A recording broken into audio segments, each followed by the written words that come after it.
கர்த்தருக்குள் பிரியமான சகோதரர்களே சகோதரிகளே, இந்த வாரத்தின் முதல் நாளில் கர்த்தருடைய நாமத்தை தொழுது வந்த யாவரையும் ஆண்டவரும் உலகரட்சகருமான இயேசு நாமத்திலே வாழ்த்தி வரவேற்கிறேன். நாம் ஆதியாகமத்தை தொடர்ந்து ஆராய்ந்து கொண்டிருக்கின்றோம். கடந்த வாரத்தில் நோவா பேழையிலிருந்து இரண்டாவது முறையாக ஒரு புறாவை வெளியே விட்டதை பற்றி 12ஆம் வசனத்திலே பார்த்தோம். அந்த இரண்டாவது முறையாக வெளியே விட்ட ஒரு புறா திரும்பி வந்து சேரவில்லை. ஏனென்றால் அதற்கு ஓய்வெடுக்க இடம் கிடைத்து விட்டது பூமியிலே.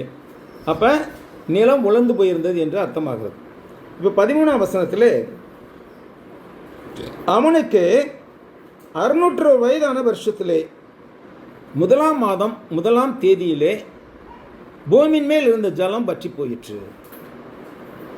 இங்கே நோவாவுடைய வயது,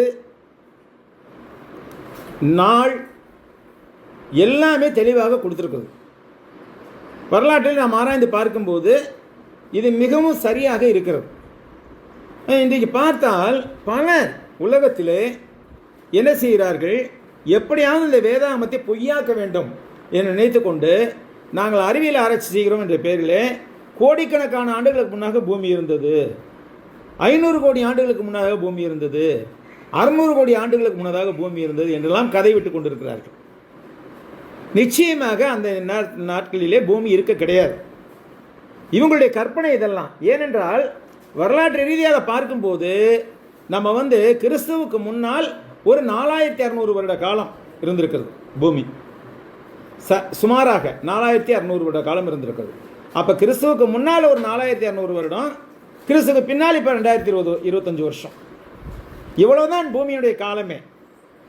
ஆனால் இந்த அறிவியல் ஆராய்ச்சிங்கிற பேரில் பலவிதமான கதைகளை கட்டி கொண்டிருக்கிறார்கள். இதில் ஃபேஸ்புக்லேயும் வாட்ஸ்அப்லேயும் என்னோட நான் போராடி கொண்டிருக்கிறேன் ஒரு சிலரோடு.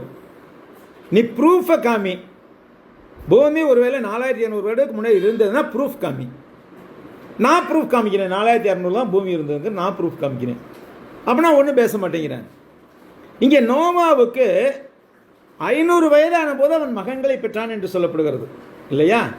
அப்புறம் 601 வயதான போது 1ஆம் மாதம் 1 தேதியிலே பூமியில் இருந்த ஜலம் பற்றி போயிட்டு அந்த 100 வருட காலத்தில் நிறைய காரியங்கள் நடந்தன.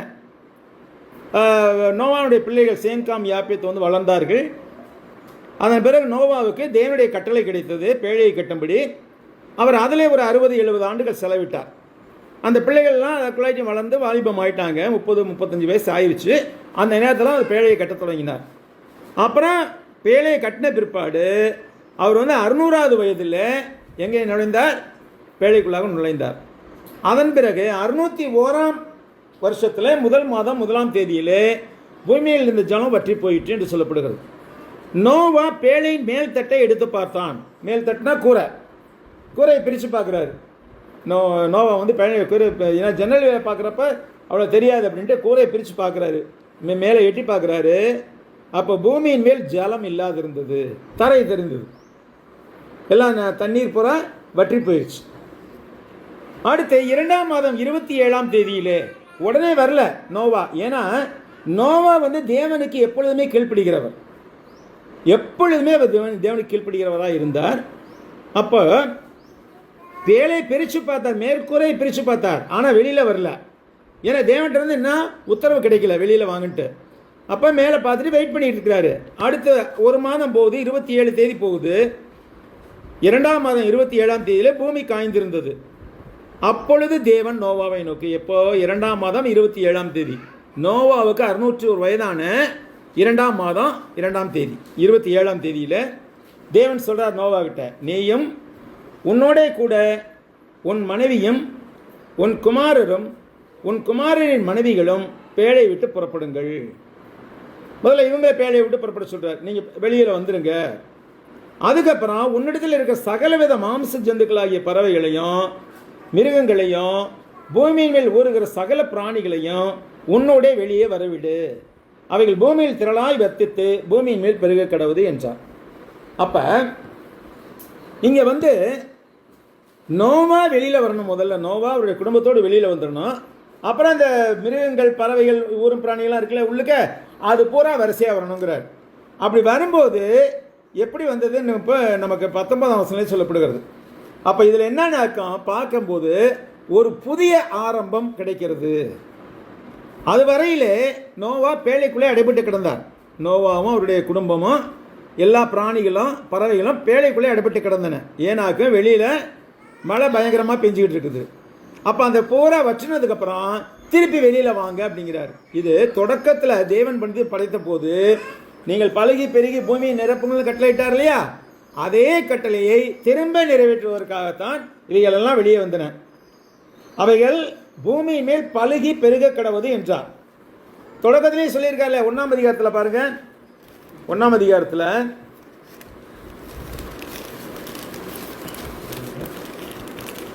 ஆதியாகமம் 1ஆம் அதிகாரத்தில் 28வது வசனத்தில், பின்பு தேவன் அவர்களை நோக்கி, நீங்கள் பழுகி பெருகி பூமியை நிரப்பி அதை கீழ்ப்படுத்தி சமுத்திரத்தின் மச்சங்களையும் ஆகாயத்து பறவைகளையும் பூமியில் நடமாடுகிற சகல ஜீவ ஜந்துக்களையும் ஆண்டு கொள்ளுங்கள் என்று சொல்லி தேவன் அவர்களை ஆசீர்வதித்தார். எல்லாமே உங்களுக்கு தான் கை வச்சிருக்க, எல்லாத்தையும் சகலத்தையும் ஆண்டு கொள்ளுங்கள் என்று கட்டளையிட்டார். அதே சமயத்தில் அங்கே கொடுத்த உணவுக்கான ஒரு கட்டளை என்ன, அதை நல்லா கவனத்தில் வச்சுக்கோங்க. அடுத்த வாரத்தில் நம்ம பார்ப்போம் அதை பற்றி மீண்டும். 29வது வசனம், பின்பு தேவன் இதோ பூமியின் மேல் எங்கும் விதை தரும் சகலவித பூண்டுகளையும் விதை தரும் கனி மரங்களையும் சகலவித மிருகங்களையும் உங்களுக்கு கொடுத்தேன். சகலவித விருட்சங்களையும் விருட்சங்களையும் உங்களுக்கு கொடுத்தேன், அவைகள் உங்களுக்கு ஆகாரமாக இருக்க கிடவுது. அப்போ முதல்ல கட்டளை கொடுக்கிற போது சகலவித விதை தரும் கனிகள் மரங்கள் மற்ற எல்லா தாவரங்களையும் தேவன் உணவுக்காக கொடுத்தார். ஆனால் மிருகங்களை உண்ணும்படி கட்டளையிடவில்லை. அதனால் பயம் இல்லாமல் மிருகங்கள்லாம் நோவா கூட இருந்தன. எல்லாமே விளையாடி கொண்டு வந்திருக்கும் ஒருவேளை நோவா கூட. இப்போ நம்ம அடுத்த அதிகாரத்துக்கு போகும்போது அதை பார்ப்போம். நம்ம இதை ஞாபகத்தில் வச்சுக்கோங்க. அடுத்து பார்க்கும்போது இங்கே புதிய ஆரம்பம். இது ஆதியாகமம் 1ஆம் அதிகாரம் 6-7 வசனத்துக்கு ஏற்றாமடி தேவனுடைய சித்தத்தின்படியாக மீண்டும் பழுகி பெருகுவதற்காக இவர்களும் வெளியே வந்தார்கள், அந்த விலங்குகளும் எல்லாம் வெளியே வந்தன. அது வெளியே வந்தது எப்படி வந்துச்சான் பாருங்க. 18ஆம் வசனத்தில், அப்பொழுது நோவாவும் அவன் குமாரரும் அவன் மனைவியும் அவன் குமாரரின் மனைவிகளும் புறப்பட்டு வந்தார்கள். எல்லாமே முதல்ல வெளியில் வர்றாங்க. அதன் பிறகு 19ஆம் வசனம், பூமியின் மேல் நடமாடுகிற சகல மிருகங்களும் ஊறுகிற சகல பிராணிகளிலும் சகல பறவைகளும் ஜாதி ஜாதியாக பேழையிலிருந்து புறப்பட்டு வந்தன என்று நம்ம தமிழில் தவறாக மொழிபெயர்த்திருக்கிறார்கள். இந்த இடத்துல ஜாதிங்கிறதுக்கு ஒரிஜினல் எபிரேய மொழியிலையும் ஆங்கில மொழியிலையும் குடும்பமாக வந்தன அப்படின்னு தான் போட்டிருக்கு. ஜாதின்னு போடவே இல்லை. இங்கே குடும்பமாக வந்தன என்ன அர்த்தம்? பேழைக்குள்ளாக இருக்கும் பொழுதும் அங்கே இனப்பெருக்கம் நடந்திருக்கும். மிருகங்கள் பறவைகள் எல்லாம் முட்டையிட்டு இருக்கும், குஞ்சு பொரிச்சிருக்கும். பறவைகள் மிருகங்கள் கொட்டி போட்டிருக்கும். ஏன்னா 378 நாள் பேழைக்குள்ள இருந்தது. அப்போ அந்த 378 நாளுங்கிற போது ஒரு கர்ப்பகால திட்டம் முடிகிற காலத்தில் உள்ள விலங்குகள் எல்லாமே நிச்சயமாக என்ன செஞ்சுருக்கோம்? யானை ஒரு வேளை குட்டி போட்டிருக்கோம். ஏன் யானைக்கு கர்ப்பகாலம் எவ்வளவு? 2 வருஷம். 2 வருஷம் யானைக்கு கர்ப்பகாலம். மற்றபடி எல்லா பறவைகளுக்கும் எல்லா மிருகங்களுக்கும் கர்ப்பகாலம் 1 வருஷத்துக்குள்ளாகத்தான் இருந்திருக்கும். அப்போ உள்ளுக்கே குடும்பமாக பெருகி இருக்கும் இல்லையா?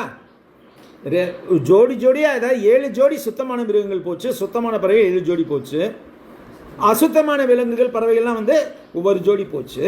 ஆனால் உள்ளுக்க போய் அங்கேயே பழகி பெருகிக்கணும் 1 வருஷத்தில். அப்போ அந்த குடும்பமாக வெளியே வந்தது. எந்த விதமான குழப்பமும் கிடையாது, எந்த விதமான பிரச்சனையும் இல்லாமல் அதோட குஞ்சு குழுவானோட எல்லாம் வெளியே வந்துக்கிட்டு இருக்குது. எந்த பிரச்சனையும் அங்கே இல்லை.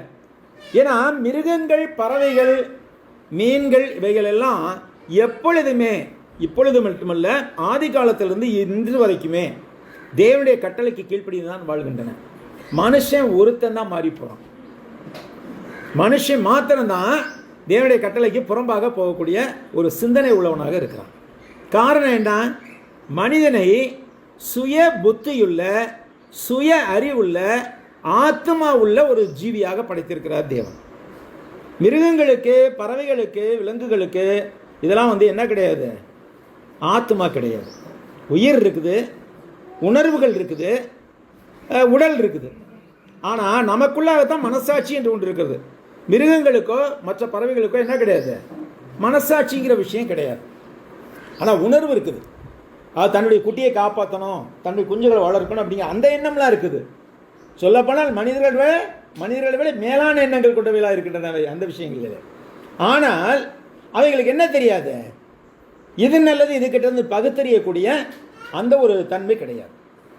அப்போ மனிதன் சொல்கிறார் இல்லையா, என்ன சொன்னார், இந்த வரப்போகிறோம் பின்னாடி வரப்போகிறோம். அதுக்கு இங்கே பூமியின் மேல் நடமாடுகிற சகல மிருகங்களிலும் ஊறுகிற சகல பிராணிகளும் சகல பறவைகளும் ஜாதி ஜாதியாக குடும்பமாக வெளியே புறப்பட்டு வந்தன. அவங்களுக்குள்ளாக என்ன கிடையாது, போட்டி கிடையாது, நான் முன்ன போகிறேன் நீ முன்ன போகிறேன் அப்படிங்கிற பொறாமை கிடையாது, அல்லது ஒன்றுக்கு ஒன்று சண்டை போட்டுக்கலாம். இங்கே இன்றைக்கி பார்த்தா நாயும் பூனையும் அடிச்சுக்குது அப்படிங்கிறோம். சிலது நாயும் பூனையும் கொஞ்சம் விளையாடுது, கீரியும் பாம்புக்கும் சண்டை விடுறேங்கிறேன். இந்த மாதிரி எதிர்ப்புக்கெல்லாம் மிருகங்களுக்குள்ளாக இருக்கிறது. அதெல்லாம் பின்னாடி வந்தது, பேழையை விட்டு வெளியே வந்ததுக்கப்புறம் வந்தது. ஆனால் பேழைக்குள்ளாக இருக்கிற வரைக்கும், உலகம் தொடங்கின நாளிலிருந்து நோவா பேழைக்குள்ளாக இருந்த நாள் வரைக்கும் எந்த மிருகமும் இன்னொரு மிருகத்தை அடித்து சாப்பிட்டதில்லை. எந்த விலங்கும் எந்த பறவையும் அல்லது எந்த மீனும் எந்த உயிரினமும் கூட ஒன்றுக்கொன்று அடித்து கொண்டதில்லை. எல்லாமே சமாதானமாக தான் நின்றது. இல்லாட்டி பேழைக்குள்ளே என்ன செஞ்சிருக்கும், பெரிய கொலை நடந்திருக்கு இல்லையா. ஆக நல்லா எல்லாம் அருமையாக இருந்தது.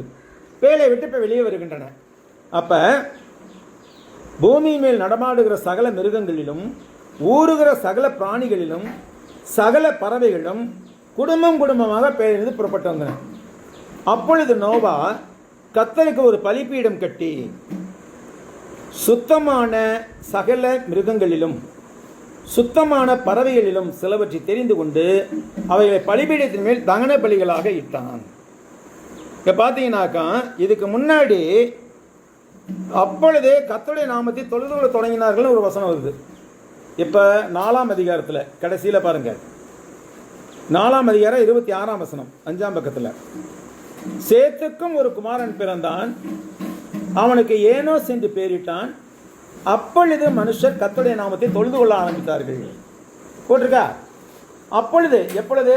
ஏனோஸ் பிறந்த பொழுது மக்கள் கர்த்தருடைய நாமத்தை தொழுது கொள்ள தொடங்கினார்கள். ஆனால் எப்படி தொழுது கொண்டார்கள் என்பதை சொல்லப்படவில்லை. இங்கே பார்க்கும்போது நோவா கர்த்தருக்கு ஒரு பலிபீடம் கட்டினான். இங்கே தான் முதலாக பலிபீடம் கட்டி விலங்குகளை பலியிட்டு கர்த்தரை தொழுது கொள்ளக்கூடிய ஒரு முறைமை தொடங்கிது. நோவா தான் தொடங்கி வைத்தது அது. அப்பொழுது நோவா கர்த்தருக்கு ஒரு பலிபீடம் கட்டி சுத்தமான சகல மிருகங்களிலும் சுத்தமான சகல பறவைகளிலும் சிலவற்றை தெரிந்து கொண்டு அவைகளை பலிபீடத்தின் மேல் தகன பலிகளாக பலியிட்டான்.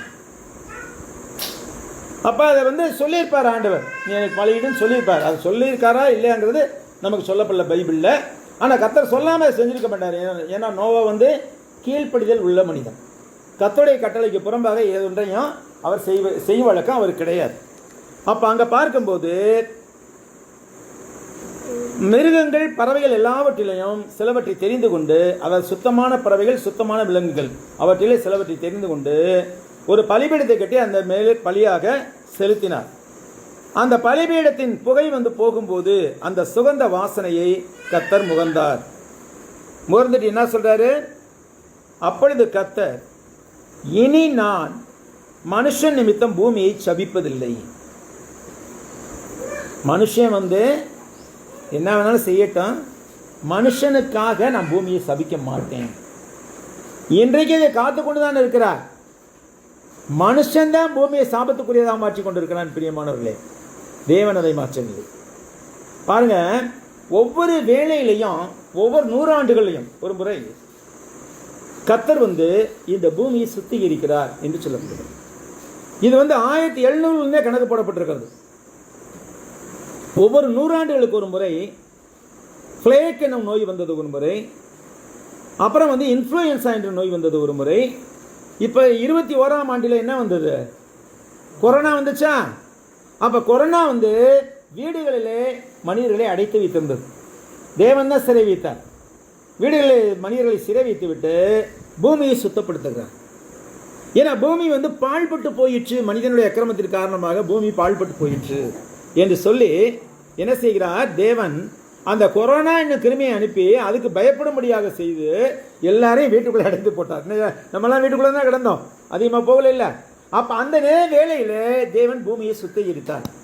இப்போ என்ன பிரயோஜனம் ஆயிடுச்சுனாக்கா, ஒரு 15-20 ஆண்டுகளுக்கு முன்னதாக பூமியில் மேல் மண்டலத்தில் உள்ள ஆகாய மண்டலத்துக்கு புறம்பே உள்ள ஓசோன் படலம் என்று சொல்வார்கள். அந்த ஓசோன் படலம் என்பது ஆக்சிஜன், நம்ம சுவாசிக்கிற காட்டில் ஆக்சிஜன் இருக்குது. அந்த ஆக்சிஜனில் 2 அணுக்கள் இருக்கும் ஆக்சிஜன். அதுவே 3 அணுக்கள் சேர்ந்துச்சுன்னா அது அந்த வாயுவுக்கு பேர் தான் ஓசோன். அது பவர்ஃபுல்லான கேஸு. அந்த ஓசோன் லேயர் வந்து நம்ம பூமியை பாதுகாத்து கொண்டு இருக்கிறது. சூரியனிலிருந்து அல்ட்ராவயலட் ரேஸ் எல்லாம் வராமல், விஷ கதிர்கள் எதுவும் வராமல் நம்ம பாதுகாத்து கொண்டு இருக்குது. ஆனால் 20 ஆண்டுகளுக்கு முன்னதாக அந்த ஓசோன் லேயரில் ஓட்டை விழுந்துருச்சு. இந்த ஃப்ரிட்ஜெலாம் பயன்படுத்துகிறோம் இல்லையா, அதெல்லாம் சிஎஃப்சி கேஸ்னு ஒரு வரும், குளோரோஃப்ளோரோ கார்பன் ஒரு கேஸ் வரும். அது மாதிரி இப்போ ஃபேக்ட்ரியில் வர கழிவு புகைகள் இருக்குல்ல, அதெல்லாம் நைட்ரஜன் பெராக்சைடு போன்ற விஷவாயுக்கள்லாம் இருக்கும். இதெல்லாம் வந்து அங்கே வரைக்கும் போயிருக்குது. எங்கே வரைக்கும்? ஓசோன் படலம் வரைக்கும் போயிருக்குது. போய் இந்த ஓசோன் படலத்தை கிழித்து விட்டது. அப்போ என்ன ஆயிடுச்சு, அந்த வழியாக வந்து சூரியன்றது விஷக்கதிர்கள்லாம் உள்ளே வர ஆரம்பித்தது. அப்போ இந்த தொண்டை புற்றுநோய் தான் வரும் சிலருக்கு. அதுக்கெல்லாம் காரணம் வந்து அந்த யூவி விஷக்கதிர்கள் தான் சொல்கிறாங்க. அப்போ இப்போ பார்க்குறாங்க, ஆராய்ச்சி பண்ணி பார்க்கும்போது அந்த ஓசோன் படலம் அடைத்து கொண்டு வருகிறது, நல்லா படர்ந்து இப்போ நல்ல ஒரு சூழ்நிலை ஆயிருக்குது. இதுக்கு வந்து கொரோனாவும் ஒரு காரணம். அப்போ தேவன் வந்து செய்கின்ற சகலத்தை நன்மையாகத்தான் செய்கிறார். மனிதன் தான் அதை குழப்பிக் கொள்ளுகிறான். தேவன் பாருங்க, ஒரு சூரியனையும் படைத்து, நம்ம இப்போ பூமி இருக்குன்னா பூமி பந்து இருக்குது, அதை சுற்றி ஒரு வாயுமண்டலம் இருக்குது 900 கிலோமீட்டர் உயரத்துக்கு. பூமி ஒரு பந்து மாதிரி தானே இருக்குது. அதை சுற்றி 900 கிலோமீட்டர் உயரத்துக்கு ஒரு பெரிய பந்து மாதிரி ஓசோன் காற்று மண்டலம் இருக்கிறது. அந்த காற்று மண்டலத்தின் புறம்பே வந்து ஓசோன் லேயர் இருக்கிறது. அந்த ஓசோன் படலத்தின் வழியாக ஃபில்டர் பண்ணி தான் சூரிய ஒளி வரணுங்க. அப்போ அந்த சூரிய ஒளியில் உள்ள விஷக்கதிர்கள் எல்லாம் உள்ளே வராதபடிக்கு அந்த ஓசோன் லேயரை அமைத்திருக்கிறார். இது அத்தனையும் எந்த ஒரு இன்ஜினியரும் செய்ய முடியாது, தானாகவும் உண்டாயிருக்க முடியாது. தேவன் இல்லாமல் இது உண்டாகவில்லை. அப்போ மனுஷனை தேவன் படைத்த போது, இந்த உலகத்தை படைத்த போது எல்லாமே நல்லா இருந்தது என்று தான் கண்டார். எல்லாமே நல்லா இருந்தது. விலங்குகள், பறவைகள் எல்லாமே நல்லா தான் இருந்தன. யார் மட்டும்தான் கோளாறு பண்ணது?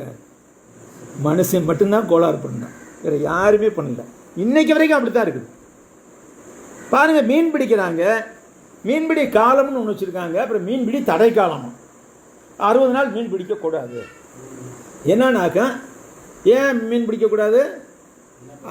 இனப்பெருக்கம் செய்கின்ற காலம். அப்போ மனிதனுடைய பேராசை தான் இப்படிப்பட்ட தடைகளை எல்லாம் போடும்படி செய்கிறது. அந்தமான் நிக்கோபர் தீவுகளில், சாரி அந்தமான் நிக்கோபரில், மாலத்தீவில் வந்து மீன் எவ்வளோ வேணாலும் பிடிக்கலாம். ஆனால் மீனை தூண்டில் தான் பிடிக்கணும், வலை போட்டு பிடிக்கக்கூடாது, வலையே இருக்கக்கூடாது. அந்த நாட்டில் ஒரு சட்டம் மாலத்தீவுகளில். மீன்கள் வந்து நீ பிடி, என்ன அங்கே தொழில் என்ன, மீன்பிடி தொழில் தான் உங்களுக்கு முக்கியமான வருமான ஆதாரம். ஆனால் மீனை தூண்டில் தான் பிடிக்கணும். எங்கே கடலில் போய் மீனை தூண்டில் தான் பிடிக்கணும், வலை போட்டு பிடிக்கக்கூடாது, பிடிக்கணும். அப்போ என்ன ஆகாங்க, மீன்கள் இவங்களுக்கு மீனும் கிடைக்கும், அதே சமயம் மீன்களுக்கு கடல்லையும் பெருகி இருக்கும், அதிகமாக இருக்கும். ஆக இப்படி சில நல்ல சட்டங்களை சில நாடுகளில் போடுகிறார்கள்.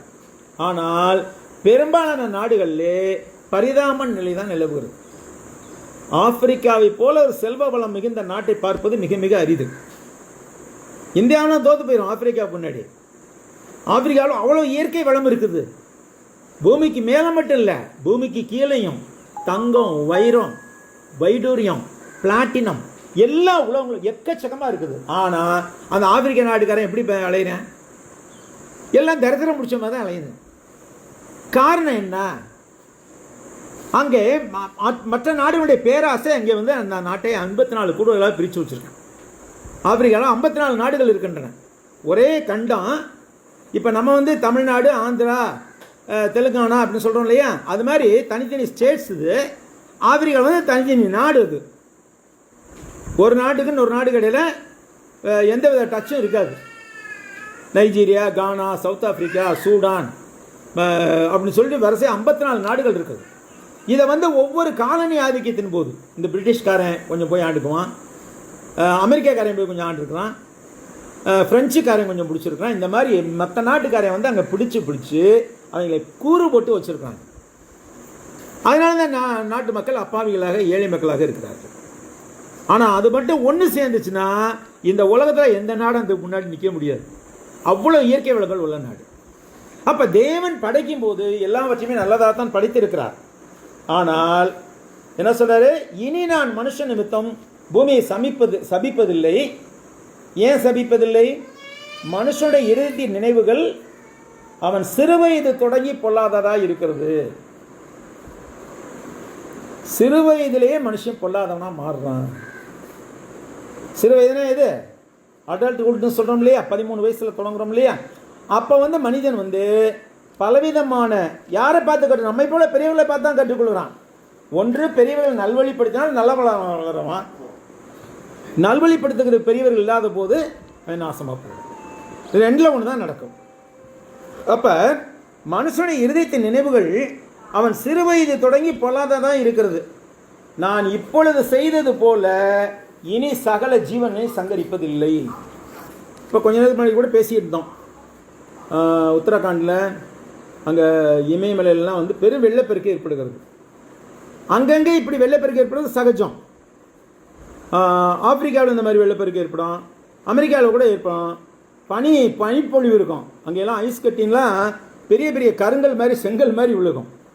அந்த மாதிரிலாம் இருக்குது. ஆனால் எந்த நேரத்திலையும் பூமி முழுவதையும் அழிக்கும்படியாக நோவாவின் காலத்தில் ஏற்பட்டது போல ஒரு வெள்ளப்பெருக்கு அதுக்கு பின்னால் இதுவரைக்கும் ஏற்பட்டது கிடையாது, இனியும் ஏற்பட போவது கிடையாது.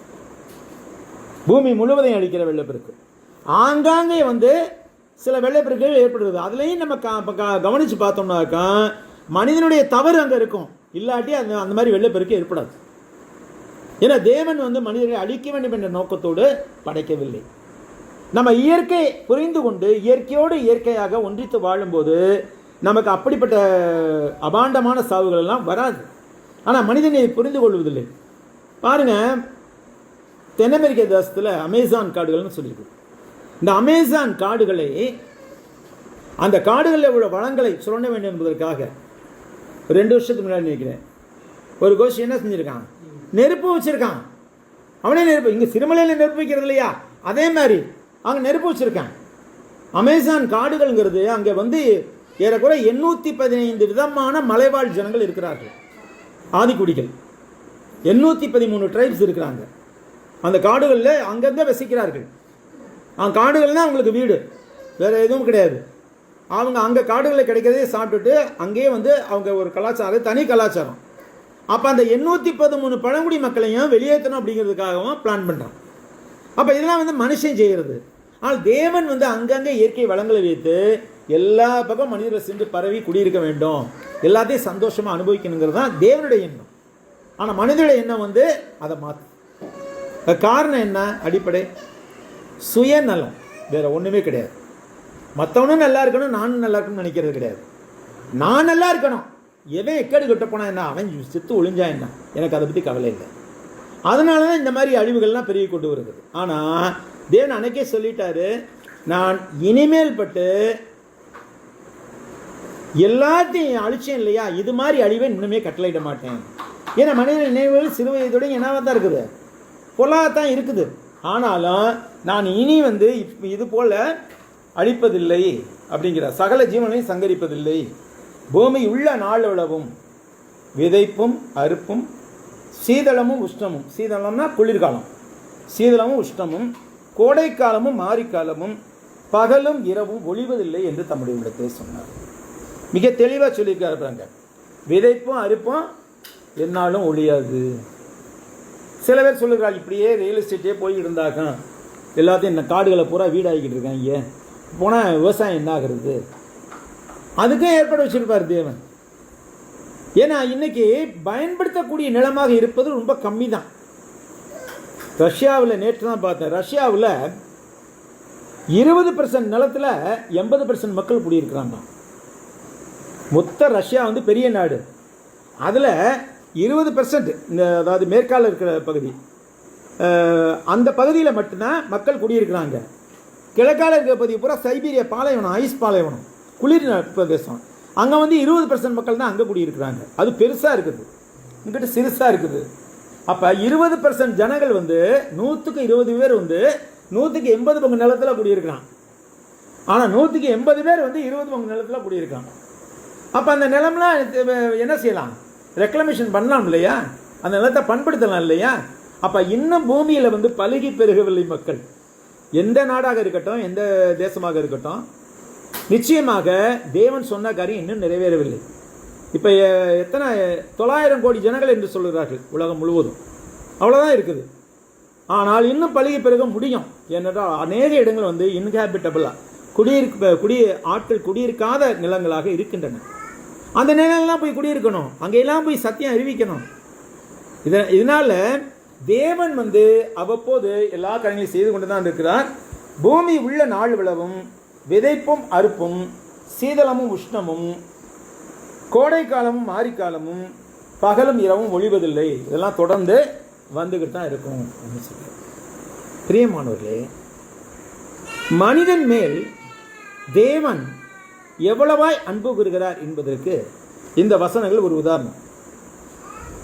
மனுஷனுடைய இதயத்தின் நினைவுகள் சிறுவையை தொடங்கி பொல்லாததாக இருக்கிறது. ஆனாலும் நான் என்ன செய்ய மாட்டேன், இப்போ செஞ்சது மாதிரி இனி எல்லா ஜீவன்களையும் அழிக்க மாட்டேன். ஆக இதை நாம் நினைவில் வைத்துக் கொள்வோம். அடுத்த காரியங்களை நாம் அடுத்த வாரத்தில் அரசிப்போம். கர்த்தர் தாமே நம்மை ஆசீர்வதித்து வைத்து வராங்க.